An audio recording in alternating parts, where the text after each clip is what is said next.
Barca going to the off the bench with a fabulous finish.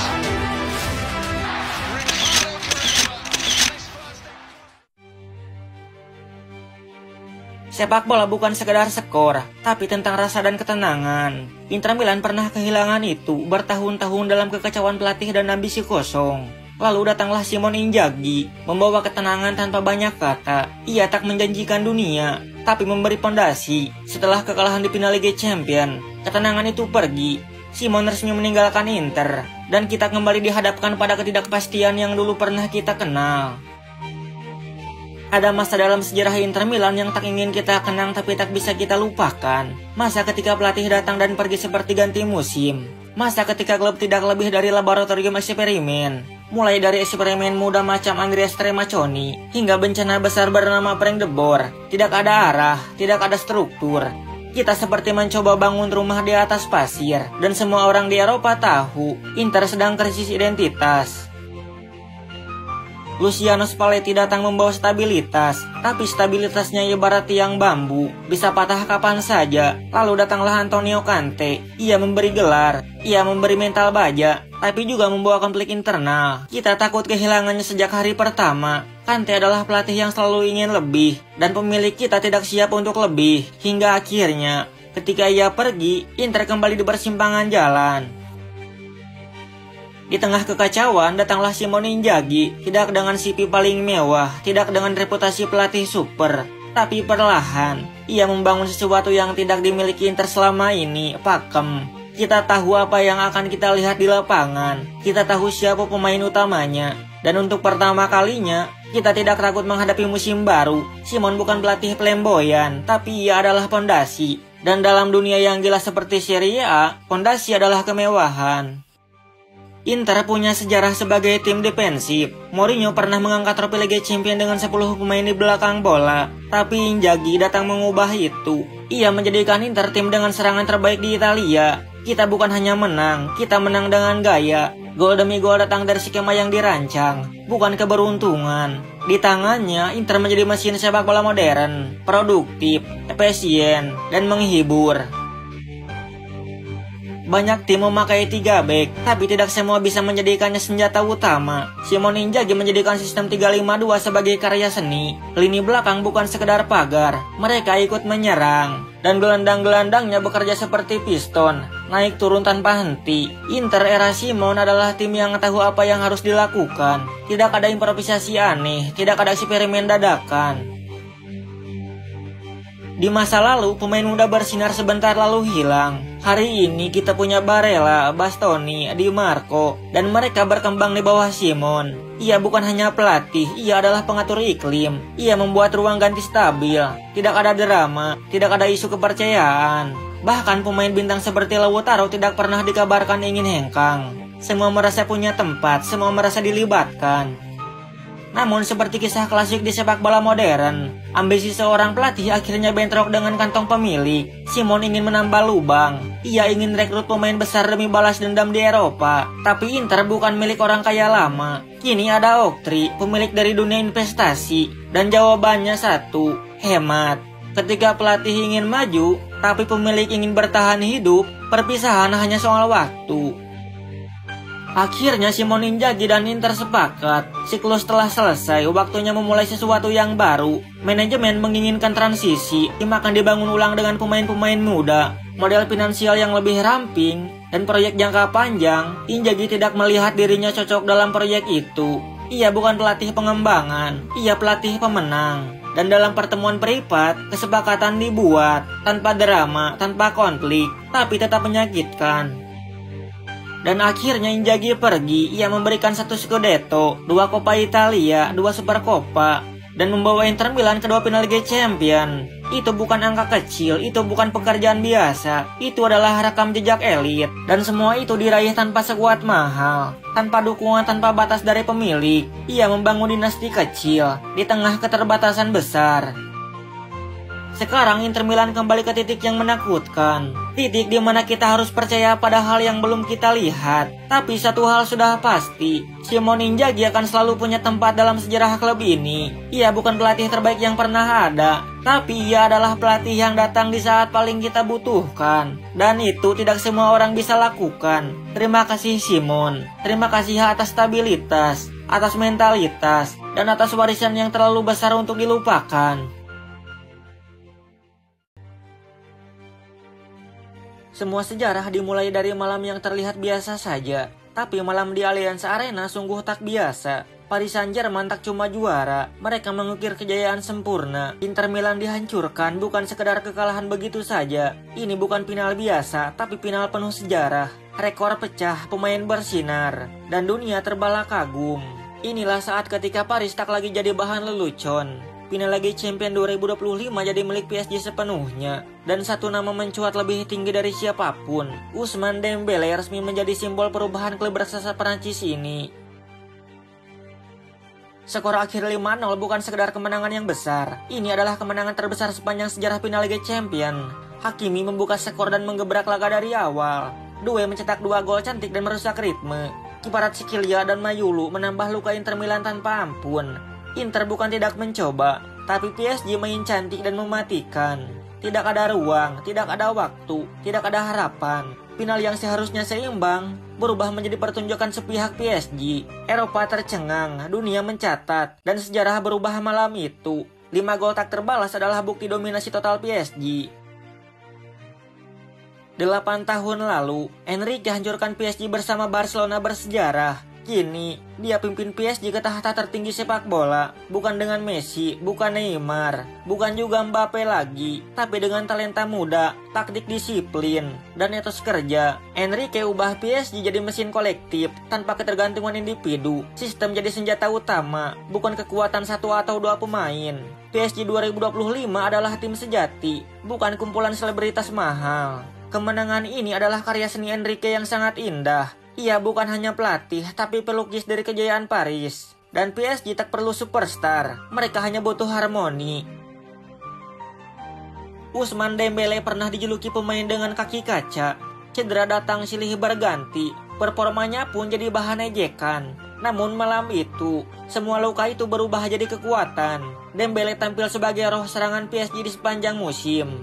Bukan hanya gol, tapi juga assist, dribble, dan umpan. Ia jadi mimpi buruk bagi semua bek lawan di Eropa. Dia tidak mencetak gol di final, tapi tetap paling berbahaya. Statistiknya musim ini mencengangkan, 33 gol dan 15 assist. Kini dia tak sekedar pemain cepat, tapi pemimpin sejati. Dari masa sulit, Dembélé naik jadi wajah baru dunia. Luis Enrique menyebut Dembélé sebagai pemain terbaik dunia saat ini. Kapten Marquinhos pun berkata bahwa Ballon d'Or harus jadi miliknya. Pujian dari dalam tim berubah jadi kampanye internasional besar. Para fans PSG memenuhi media sosial dengan dukungan nyata. Mereka tak mau Dembélé disisihkan seperti nama-nama diremehkan sebelumnya. Statistik mendukung, gelar mendukung, dan panggung final pun mendukung. Ballon d'Or seharusnya berpihak pada pemain seperti Dembélé sekarang, yang bukan sekedar bintang, tapi juga tulang punggung tim. Jika ada keadilan sepak bola, Dembélé akan menang. Bukan hanya layak, tapi pantas sebagai simbol kebangkitan. Inter Milan datang dengan kepercayaan diri tinggi dan pertahanan solid. Tapi sejak menit pertama, mereka tak pernah benar-benar bernapas. PSG mendominasi penguasaan bola dan menciptakan peluang secara beruntun. Inzaghi mencoba menyusun ulang strategi, tapi semuanya sia-sia total. Lini tengah Inter hancur dihantam kecepatan dan kedalaman PSG. Bahkan Samara pun tak mampu menyelamatkan tim dari kehancuran. Para pemain Inter terlihat kebingungan dan hilang arah permainan. Mereka menjadi saksi kekuatan baru yang tak bisa dihentikan. Tak ada perlawanan berarti di babak kedua pertandingan itu. PSG menjadikan final ini sebagai latihan taktik dan eksekusi. Kylian Mbappe hengkang ke Real Madrid musim panas lalu. Banyak yang prediksi PSG bakal kehilangan arah dan tajinya. Tapi kenyataannya justru sebaliknya. PSG tampil lebih solid dan rapi. Tanpa ego besar, ruang kolektif terbuka dan tumbuh bersama. Kini tak ada drama, hanya harmoni dan kepercayaan diri. Pemain muda diberi ruang, dan mereka membalas dengan performa brilian. Tak ada superstar dominan, hanya mesin tim yang luar biasa. Dari belakang ke depan, semua lini tampil sama berbahaya. Mereka bukan PSG yang dulu, mereka kini monster kolektif. Dan hasilnya adalah treble winner yang menaklukkan benua Eropa.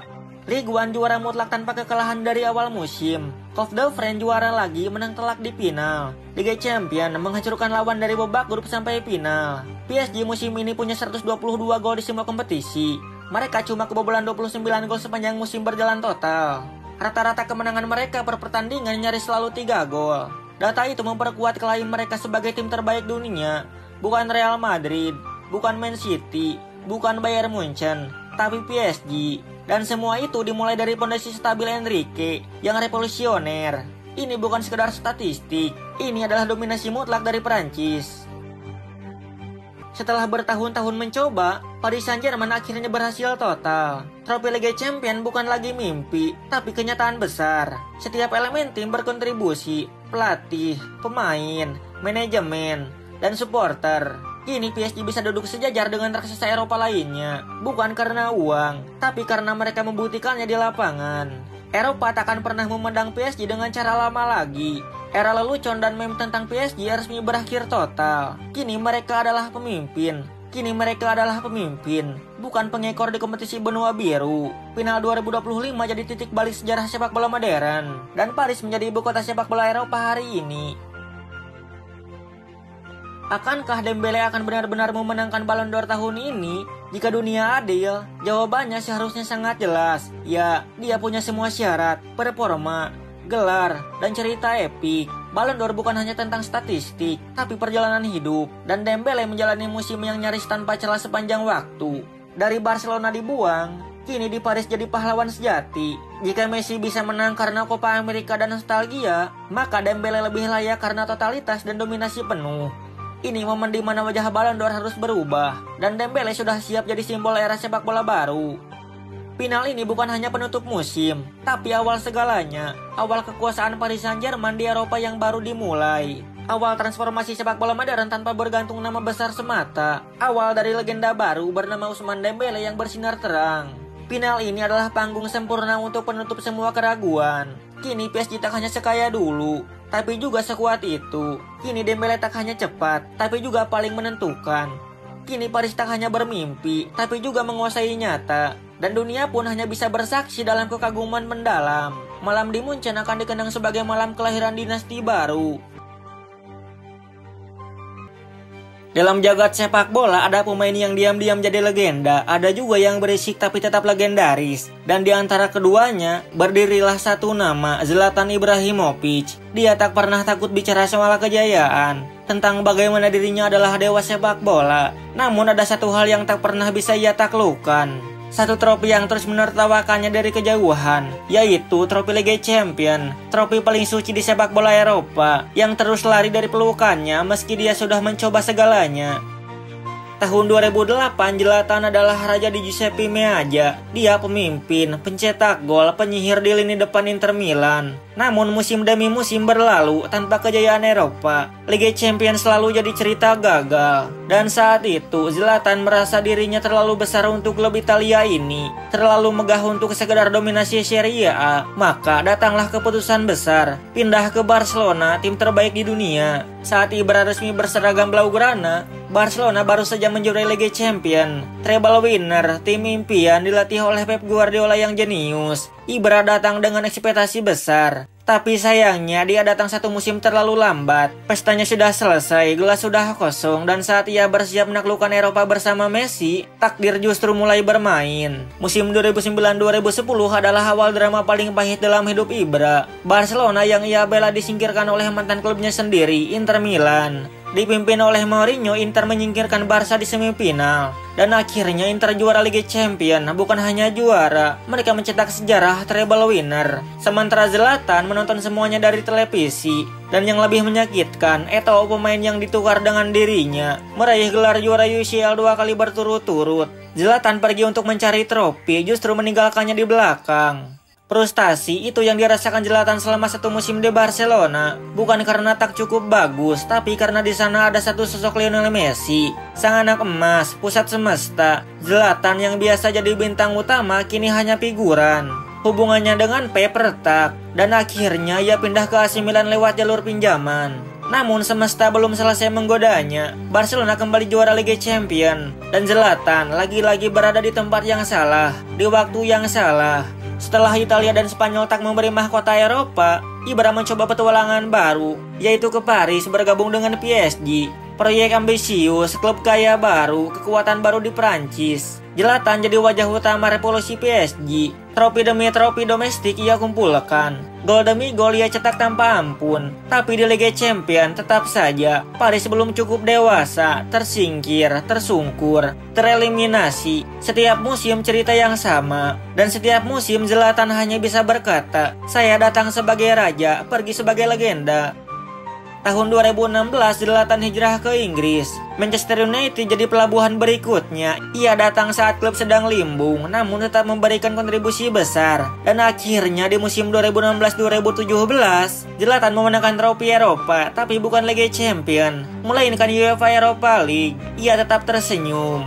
Karena dalam hati kecilnya, itu adalah bentuk kompromi dari semesta. Tidak semua pahlawan butuh Liga Champions. Yang penting, namamu tetap abadi. Hari ini ketika orang menyebut pemain-pemain hebat yang gagal menjuarai Liga Champions, Zlatan Ibrahimovic akan selalu masuk daftar. Tapi apakah itu membuatnya gagal? Tidak. Karena Zlatan adalah lebih dari sekedar trofi. Ia adalah simbol keberanian, iklan dari ego yang tak pernah takut dunia. Dia tidak butuh piala untuk membuktikan siapa dia. Karena Zlatan bukan diciptakan untuk menyenangkan semesta. Zlatan diciptakan untuk melawan takdir. Dan meski tak pernah meraih Liga Champions, namanya akan selalu diingat sebagai raja tanpa mahkota, tapi tak pernah tanpa harga diri.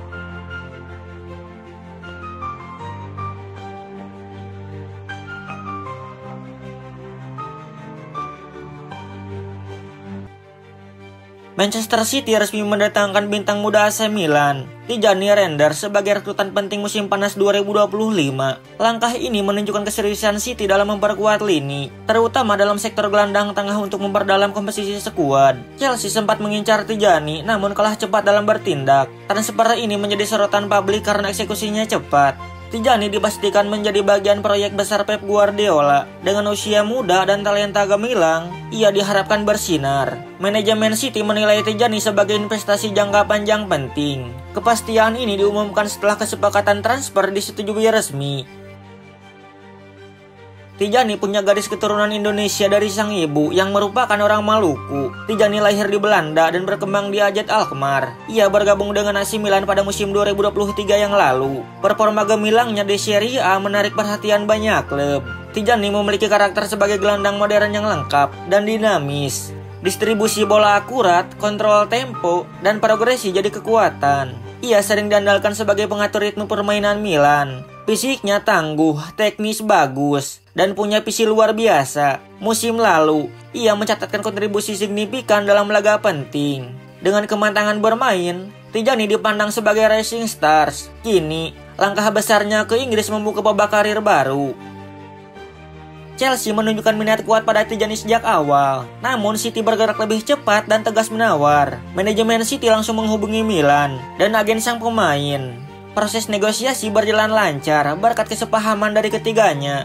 Chelsea harus gigit jari setelah kalah dalam perburuan ini. Tijani lebih tertarik pada proyek stabil City bersama Guardiola. Faktor teknis dan jaminan bermain jadi pertimbangan utama. City juga menjanjikan peran penting dalam skuad utama. Persaingan antar klub top Eropa membuktikan Tijani sangat tinggi.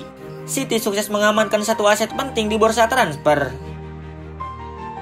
Nilai transfer Tijani mencapai sekitar 70 juta euro termasuk tambahan. Angka itu tergolong wajar untuk pemain muda berkualitas tinggi. City menilai harga tersebut sebagai investasi untuk masa depan. Kontrak jangka panjang disiapkan dengan gaji kompetitif setiap musim. Kesepakatan ini termasuk bonus performa dan klausul tambahan lainnya. Milan setuju melepas Tijani demi pendanaan pembelian pengganti. Langkah finansial ini juga memperkuat struktur gaji City. Tijani akan segera diperkenalkan secara resmi ke publik. City mengatur pengumuman setelah proses administrasi tuntas dan sah. Seluruh proses berjalan profesional tanpa drama atau gangguan eksternal. Pep Guardiola dikenal suka pemain cerdas dan fleksibel. Tijani memenuhi kriteria sebagai gelandang multifungsi ideal Guardiola. Ia bisa bermain sebagai pivot, mezala, atau playmaker yang bermain di posisi bertahan. Kecepatan adaptasi dan pemahaman taktiknya sangat disukai Guardiola. Dengan sistem rotasi City, Tijani dapat mengisi banyak posisi. Visinya dalam bermain cocok dengan model penguasaan bola instan Guardiola. Selain teknis, ia juga punya mental bertanding luar biasa tangguh. Guardiola bahkan disebut terlibat langsung dalam pembicaraan personal. Komitmen sang pelatih mempercepat proses perekrutan ini berjalan sukses. Tijani disiapkan menjadi suksesor lini tengah dalam jangka panjang. Masuknya Tijani menambah kedalaman dan kualitas lini tengah. Ia bersaing langsung dengan Kovacic, Nunes. Tijani juga memberi fleksibilitas jika terjadi cedera pemain inti. Kehadirannya memberi opsi taktis berbeda dalam pertandingan krusial. City akan punya banyak kombinasi di tengah musim padat. Musim depan mereka bersaing di 5 kompetisi besar. Manajemen ingin skuad seimbang dengan rotasi yang efisien maksimal. Tijani punya karakter pekerja keras dan siap bersaing sehat. Ia tidak hanya pelapis, tapi juga pesaing untuk starter. Kepergian Tijani jadi pukulan bagi proyek Milan mendatang. Namun keputusan pemain dan klub tidak bisa dihindari. Milan kini harus bergerak cepat mencari pengganti sepadan. Tijani merupakan gelandang yang konsisten tampil sepanjang musim. Ia punya kontribusi besar dalam skema Milan yang fleksibel. Fans Milan merasa kecewa, tapi menghormati keputusan profesional ini. Manajemen klub Italia tersebut mengakui sulit menolak tawaran City. Dengan dana masuk, Milan berpeluang merekrut 2 pemain baru. Kehilangan Tijani tetap akan terasa, terutama secara teknis. Kedatangan Tijani bisa memicu reaksi domino di Inggris. Chelsea akan mencari alternatif lain di bursa gelandang tengah. Klub lain juga makin waspada terhadap gerakan cepat City. Rekrutan ini menunjukkan City masih unggul dalam daya tarik. Pemain top kini lebih memilih proyek City daripada pesaing.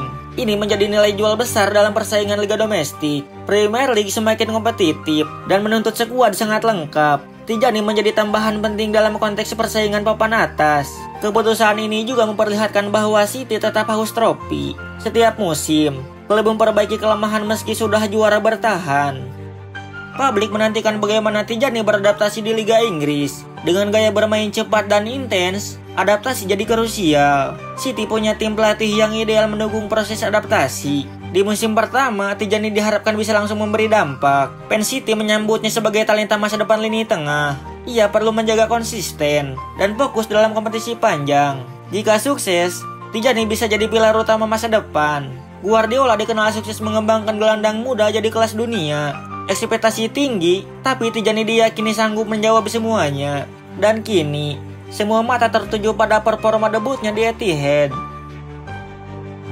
Transfer ini mencerminkan strategi konsisten yang dijalankan City. Klub tidak memberi karena tren, tapi karena kebutuhan nyata. Tijani dibeli untuk peran taktis, bukan hanya status bintang. City punya rencana jangka panjang jelas dalam membangun skuad. Setiap pemain direkrut berdasarkan analisis menyeluruh dan perhitungan tepat. Ini membedakan mereka dari klub yang reaktif di pasar. Dominasi City bukan semata uang, tapi juga perencanaan matang. Langkah seperti ini menegaskan posisi mereka di puncak Eropa. Manajemen Guardiola membentuk tim yang selalu berkembang. Tijani hanyalah bagian dari proyek besar menuju era berikutnya. Tijani sekarang bagian dari cerita hebat Manchester City. Chelsea memulai musim dengan harapan yang hampir hilang. Gagal di laga, dicemooh di kompetisi Eropa. Fans kehilangan sabar. Pelatih berganti tanpa arah jelas. Namun dari reruntuhan itu, seorang anak muda bersinar. Namanya Cole Palmer. Rekrutan yang awalnya diragukan, dibeli dari Manchester City demi menit bermain. Tak disangka, ia menjadi denyut nadi kebangkitan Chelsea. Bukan hanya soal gol, tapi jiwa dan kepemimpinannya. Palmer membawa sesuatu yang tak dimiliki pemain lain. Harapan, semangat, visi, dan akhirnya trofi Eropa bergengsi. Musim lalu adalah mimpi buruk bagi fans Chelsea.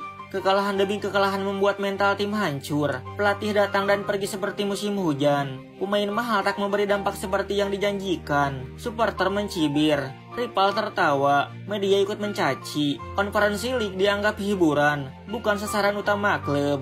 Namun justru dari titik terendah inilah kebangkitan bermula. Chelsea perlahan menemukan ritme, dibantu pemain muda potensial. Salah satunya Cole Palmer, pemuda yang jadi pahlawan. Langkah pertamanya ditertawakan, akhirnya justru jadi langkah emas.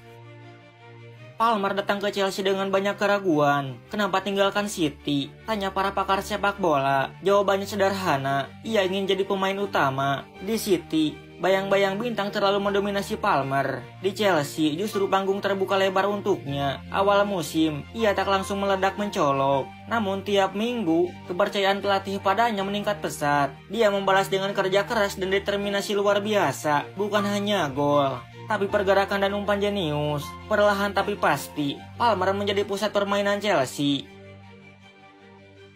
Chelsea kesulitan menemukan konsistensi di Premier League musim ini. Kemenangan besar terkadang disusul kekalahan yang mengecewakan supporter. Palmer tetap bersinar, walau tim terkadang kehilangan arah. Ia mencetak gol, menciptakan peluang, dan menyemangati rekan setim. Statistiknya mengalahkan pemain-pemain bintang dari klub papan atas. Namun perjuangannya tak selalu dibarengi hasil untuk timnya. Meski begitu, Conference League mulai menjadi target realistis Chelsea. Turnamen ini mungkin dipandang rendah, tapi artinya sangat besar. Palmer tahu, ini peluang untuk menebus luka lama, dan itulah yang perlahan mulai ia wujudkan sendiri. Chelsea menjalani babak awal Liga Melon tanpa banyak sorotan. Tim lapis kedua diturunkan, tapi tetap tampil dominan. Palmer mulai memimpin di fase gugur, jadi pembeda. Ia mencetak gol penting, memberi asis luar biasa akurat. Di semifinal, Chelsea mulai tampil seperti tim besar sesungguhnya. Pertahanan solid, lini tengah kreatif, serangan dituntun Palmer dengan elegan. Setiap pertandingan membuatnya tampak semakin dewasa dan tenang. Ia seolah sudah memimpin tim ini bertahun-tahun lamanya. Mentalitasnya berbeda seperti pemain besar yang lahir untuk final. Dan ia memang membuktikannya pada akhirnya di Athena. Stadion dipenuhi harapan, tekanan, dan sejarah yang menggantung berat. Chelsea menghadapi Real Betis di final. Penonton bergemuruh, banyak yang meragukan mereka akan tahan tekanan publik. Namun Palmer bermain seolah tak ada suara mengganggu fokus. Ia membantu rekan-rekannya dan mengatur tempo, tak gentar ditekan, tak ragu untuk menyerang balik cepat. Ketika Chelsea menang 4-1, semua mata tertuju padanya. Bukan hanya man of the match, tapi pahlawan sejati. Trofi Liga Melon menjadi milik Chelsea berkat mental dan visinya. Palmer mengubah malam itu menjadi sejarah bagi klub London tersebut. Palmer bukan hanya pemimpin di atas rumput hijau. Ia menunjukkan etos kerja, sikap rendah hati yang langka, bersahabat dengan semua pemain, dihormati oleh staf klub. Fans mulai menyanyikan namanya dalam setiap pertandingan kandang. Ia jadi simbol kebangkitan di masa depan klub biru. Anak muda ini memikul beban layaknya pemain senior berpengalaman. Saat rekan setim gugup, ia menenangkan dan memberi motivasi. Saat tim tertinggal, ia jadi motor serangan tanpa lelah. Palmer menjadi bukti bahwa mental juara bisa ditumbuhkan cepat, asal punya nyali, tekad, dan cinta pada lambang di dada. Di Chelsea, data Palmer berbicara tanpa perlu debat. 70 pertandingan, 37 gol, 19 assist. Dan yang paling mencengangkan adalah Palmer menjadi sang eksekusi penalti. Dia mendapatkan 13 penalti, hanya satu penalti yang tidak masuk. Jumlah itu melebihi torehan pemain bintang yang lebih senior. Dribble suksesnya tinggi, peluang tercipta per laga mengesankan sekali. Ia menjadi pemain Inggris tersubur di lini tengah musim ini. Salah satu pemain termuda yang menembus angka kontribusi 2 digit. Dari Conference League sampai Premier League, dia tetap konsisten total. Angka-angka ini jadi bukti bahwa potensinya sangat luar biasa. Ia bukan pemain momen, tapi pemain masa depan klub. Chelsea akhirnya memiliki ikon baru setelah era yang membingungkan. Media Inggris mulai ramai membahas nama Cole Palmer muda. Pundit menyamakannya dengan legenda seperti Lampard dan Gerrard. Bahkan Gary Neville memujinya sebagai playmaker alami generasi baru. Pemain lawan mengakui Palmer sulit ditebak dengan taktis brilian. Fans netral pun mengapresiasi gaya main dan dedikasinya. Palmer dianggap pembelian terbaik Chelsea dalam 5 tahun terakhir. Komentator Eropa menyebutnya sebagai aset timnas Inggris masa depan. Reputasinya kini tidak hanya lokal, tetapi juga internasional menyebar. Cole Palmer menjadi nama yang disegani di seluruh Eropa. Semua itu hanya dalam waktu 1 musim yang transformasional hebat. Kemenangan di Conference League memberi efek domino bagi klub. Manajemen mulai percaya pada proyek jangka panjang tim muda. Pemain akademi diberi ruang. pelatih diberi waktu lebih panjang. Identitas tim mulai dibangun dengan fondasi kerja keras Palmer. Fans kembali memenuhi stadion, bukan karena menang saja, tapi karena ada harapan dan jati diri yang jelas. Chelsea bukan sekedar membeli pemain, tapi membangun dari dasar. Dan Palmer jadi wajah revolusi sepak bola itu. Kesuksesan ini bisa membuka pintu emas era emas berikutnya. Semua dimulai dari satu keputusan, memberi kepercayaan pada Palmer. Apa yang akan terjadi pada Palmer musim-musim mendatang? Banyak klub besar mulai meliriknya, bahkan dari luar Inggris. Tapi Palmer sendiri menegaskan, ingin jadi legenda Chelsea sejati. Ia ingin mengangkat lebih banyak trofi bersama The Blues, mimpi Liga Champion, Premier League, dan kejayaan lainnya menanti. Tantangan makin besar, tekanan juga akan semakin berat nanti. Namun Palmer sudah membuktikan, ia lahir untuk momen besar. Dengan dukungan fans, tim, dan pelatih, ia bisa melesat tinggi. Chelsea punya bintang yang bukan hanya hebat bermain bola, tapi juga dewasa, bijak, dan siap jadi simbol klub. Musim ini diawali dengan cemoohan dan gelapnya harapan, namun ditutup dengan senyuman, sorak, dan sebuah trofi membanggakan. Palmer membawa Chelsea dari titik terendah ke podium tertinggi. Ia menulis kisah yang tak akan dilupakan oleh fans. Dari rekrutan yang dianggap cadangan, jadi pahlawan dalam final. Dari pemain muda biasa, jadi pusat permainan tim utama. Perjalanan Chelsea musim ini adalah cerita tentang kebangkitan sejati. Dan nama Cole Palmer akan dikenang sebagai pemicunya langsung. Bukan hanya bintang, tapi pondasi dari masa depan klub. Sebuah perjalanan dari mimpi buruk menuju malam pesta juara.